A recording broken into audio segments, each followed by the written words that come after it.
कोल्हापूरच्या राधानगरीमधल्या नरतवडेमध्ये रानभाज्या महोत्सव सुरू आहे आणि या महोत्सवाला नागरिकांकडून उत्स्फूर्त प्रतिसाद सुद्धा मिळतोय।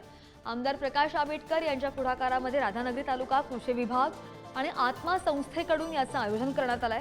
औषधी वनस्पती, फळभाज्या आणि फुलभाज्यांचा या महोत्सवामध्ये समावेश आहे। याचाच आढावा घेतलाय आमचे प्रतिनिधी शेखर पाटील यांनी।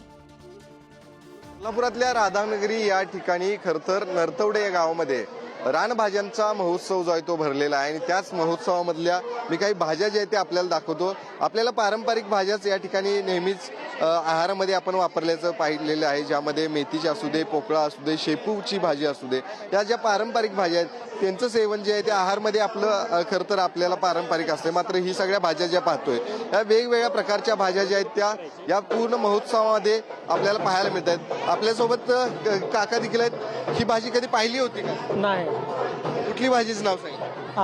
नाव काय सांगितलं भाजी? काय येतं ना, टिटवीची शेंग। कधी खाल्लेली पण नाही? नाही खाल्लेली, नाही आणि आपल्या परिसरामध्ये असते याची कल्पना देखील नाही? नाही कल्पना नाही, कुठं नाहीच, मिळतच नाही तर बाजारात। कशा पद्धतीने आणि कुठं मिळते नेमकी?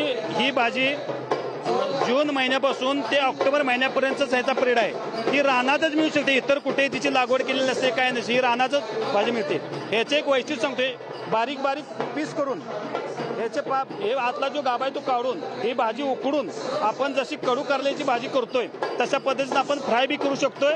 अधिक दोडक्याचा प्रकार हा तशा पद्धतीचा तुम्ही करू शकता तुमच्या आवडीनुसार।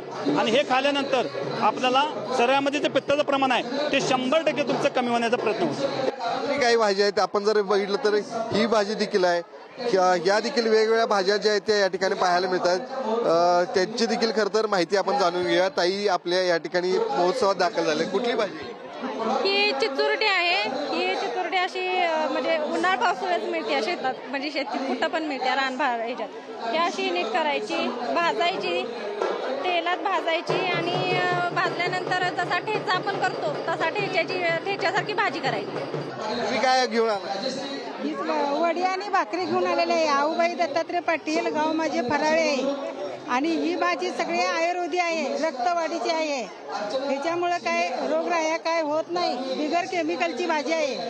कॅमेरामन ओंकार वळवडेसह शेखर पाटील, पुढारी न्यूज, कोल्हापूर। राधानगरी मधल्या नरतवडे या गावामध्ये खरतर ज्यांच्या पुढाकारातून ही सगळी रानभाज्यांचं महोत्सव आयोजित केलाय ते प्रकाश आंबेडकर आमदार साहेब आपल्यासोबत आहेत। खरतर अशा पद्धतीच्या दुर्मिळ भाज्या ज्या त्या आपल्याला माहित देखील नसतात, मात्र अशा पद्धतीच्या प्रदर्शनामधून महोत्सवामधून त्या माहिती होतात। लोकांना किती गरजेचे आहेत सगळ्या भाज्या खातात, कारण पारंपरिक भाज्या जे आहेत ते आपण सगळे खातो। अलीकडच्या फास्टफूडच्या जमान्यामध्ये या रानभाज्यांचं महत्त्व अनन्यसाधारण आहे।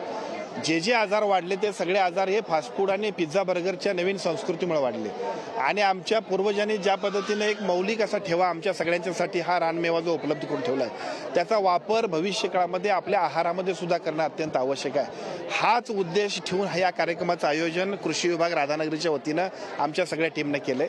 तर अशा पद्धतीच्या भाज्यांना प्रोत्साहन मिळावं, लोकांनी पारंपरिक भाजी न करता यामध्ये देखील काही वाढ करावी, यासाठी शासन म्हणून आपण यासाठी काही प्रयत्न वेगळे असे करा। कृषी विभागाच्या वतीनं वेगवेगळ्या पद्धतीच्या सगळ्या ॲक्टिव्हिटी केल्या जातात।